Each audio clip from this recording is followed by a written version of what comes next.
Welcome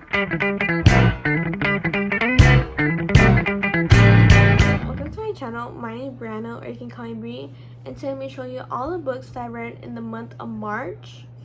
And yeah, starting off with the first book that I decided to read was The Silent Patient.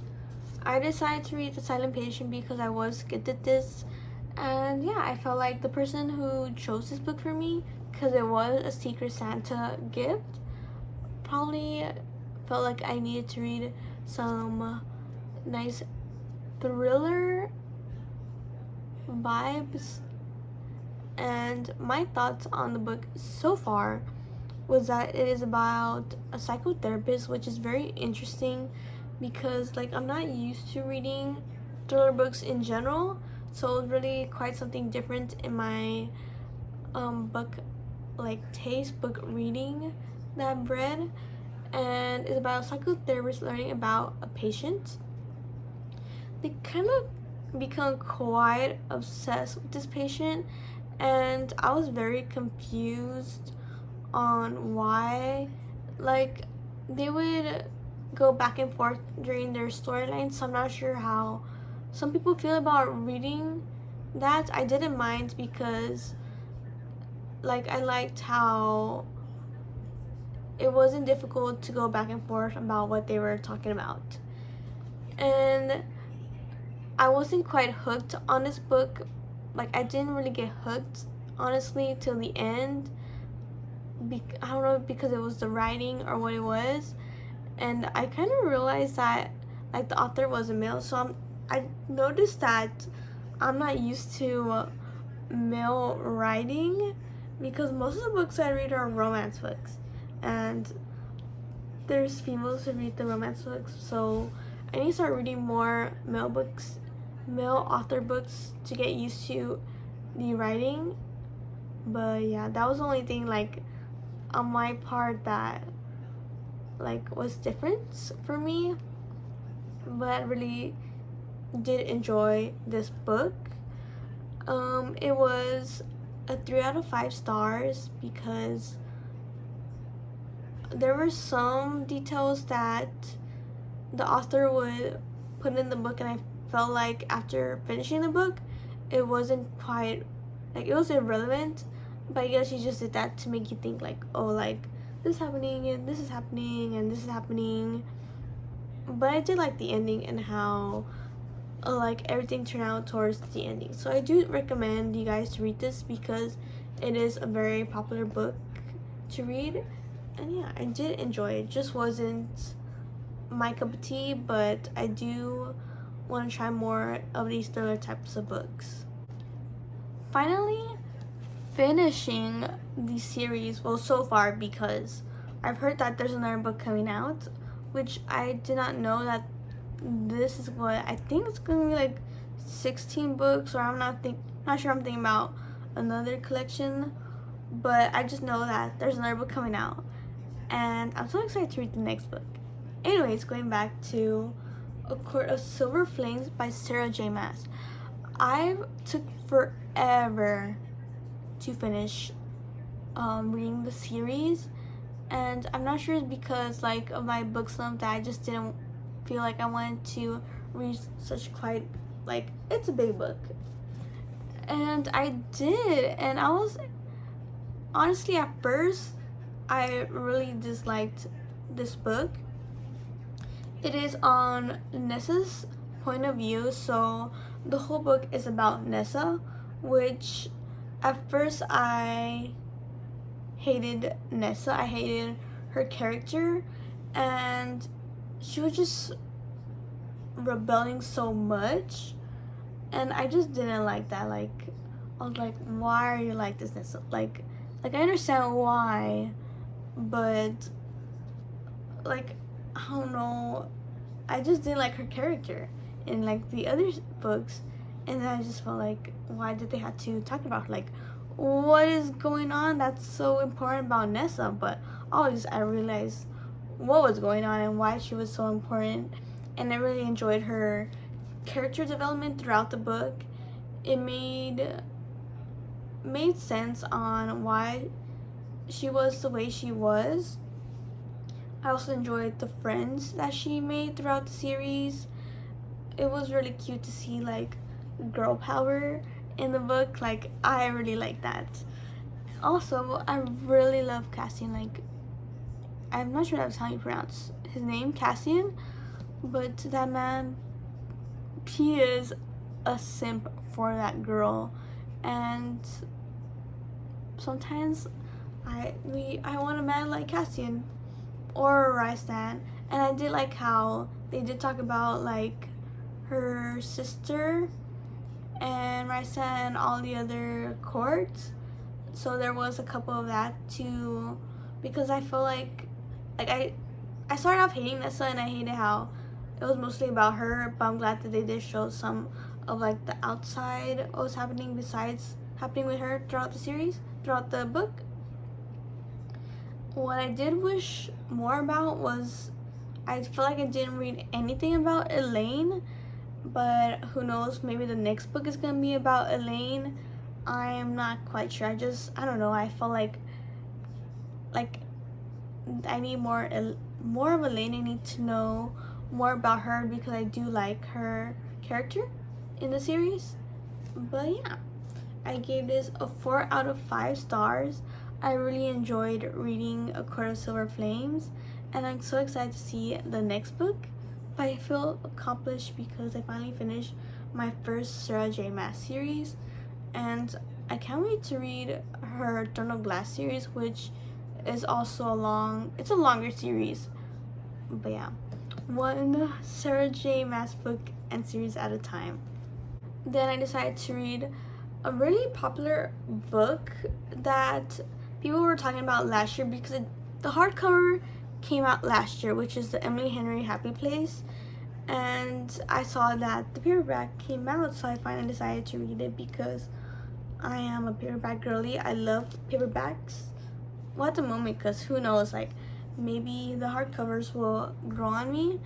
But I decided to read this book, and it kind of stirred a lot of feelings for me because this book is about a girl named Harriet, and her friends like she has like these college friends, and they go on this trip, I believe like every year, or like they have this vacation time that they always go on vacation home.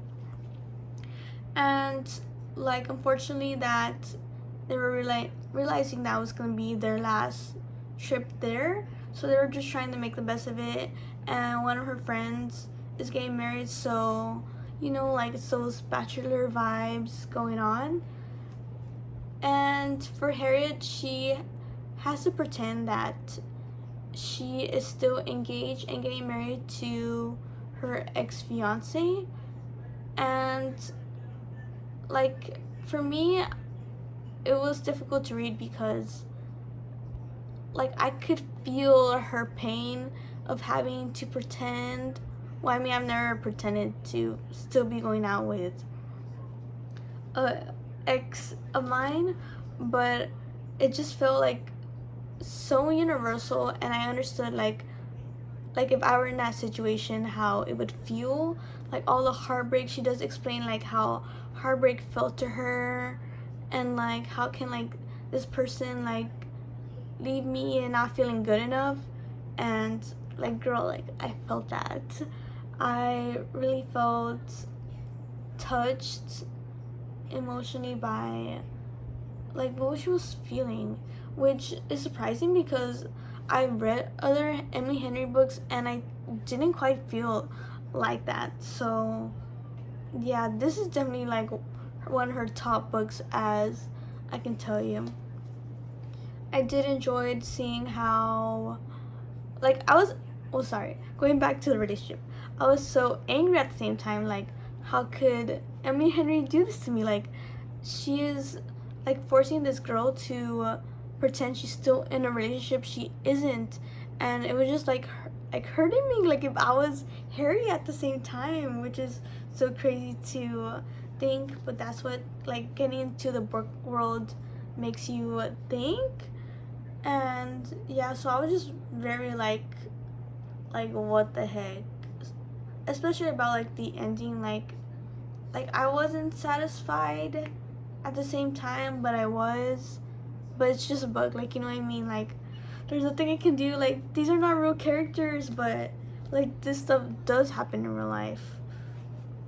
Anyways, going back to her friends, I really liked her friends. They were all different types of people going through different types of moments in their lives, which is very true when you're growing up and becoming an adult. Like, all your friends are in different pathways, and it's crazy to see how, like, this one could be in a pathway to being a doctor, and this one can be in a pathway to being a farmer.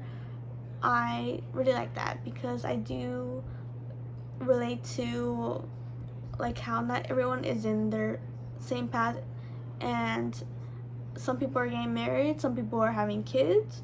Me, I'm just over here reading my books. But yeah, I gave this Emily Henry book a 4 out of 5 stars. So yeah, I hope Emily Henry comes out with more books like these, because it was really hitting those strings, pulling those strings for me.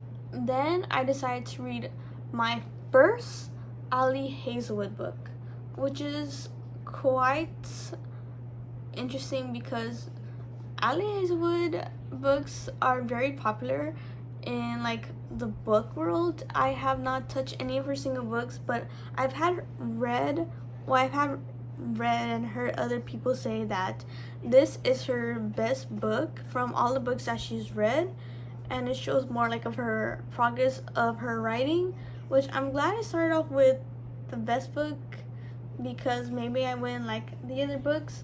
But I did decide to read the Ali Hazelwood Bride. Very different. It kind of was different from what I was reading, because like I really do enjoy my fantasy readings, and like it kind of brought me into that world. But this was about a wolf and a vampire, and the trope in this book was arranged marriage, which was very interesting to see, and I really liked how that trope. I want to see. I feel like I need to find other books that have the arranged marriage, because I don't know, I feel like I like that trope so far. If I read it from here, who knows, we'll see. And also, I was kind of surprised that I liked the vampire wolf vibes, kind of like Twilight vibes, reading this entire book. Although I know it's a bad thing to say. Well, I know a lot of people are gonna be hurt by this, but I do not like Twilight. Like, I assumed I didn't like wolf and vampires because, like, I'm watching and reading Twilight and their whole series, and I just didn't enjoy, like, that at all, so I just assumed I wasn't gonna like it. But it's just very different compared to that, so yeah, I really enjoyed it. It was interesting to see how there was also the human world was also involved, so I liked how it was like 3 different worlds at the same time.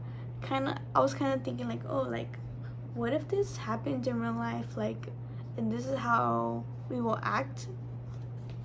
But anyways, I did enjoy this, and I really liked the ending and just the whole book. Like, I'm so excited to try other Ali Hazelwood books, and this one was my top rating so far of the month. I gave it a 4.5 because I love the book. And also, if you read the book, the word "not," like KNOT, has me kind of traumatized. It was a little spicy for me, which is funny because I don't know, I didn't expect it to be spicy as it was in this book. And so unfortunately, those are all the books that I finished in the month. I was starting off one book, and then I was so tempted to read another book, so I started just reading 2 books at the same time, and I just unfortunately didn't finish them in enough time for the month to end. So yeah, but it's a good thing because I'll show more books. I'll probably read more books in the month of April versus this last month where I only read 4 books. But it's okay, I'm not beating myself over it. It's just life happened and it was a busy month, and I really enjoyed the books that I did read. And yeah, I also picked up another Ali Hazelwood book to read for this month, so I'm excited to read that because I have heard a lot of reviews on those books. Let me know what you guys think and what other books I should read for the month of April, and hopefully I beat the reading 4 books. Thanks for watching, and I'll see you guys next time. Bye.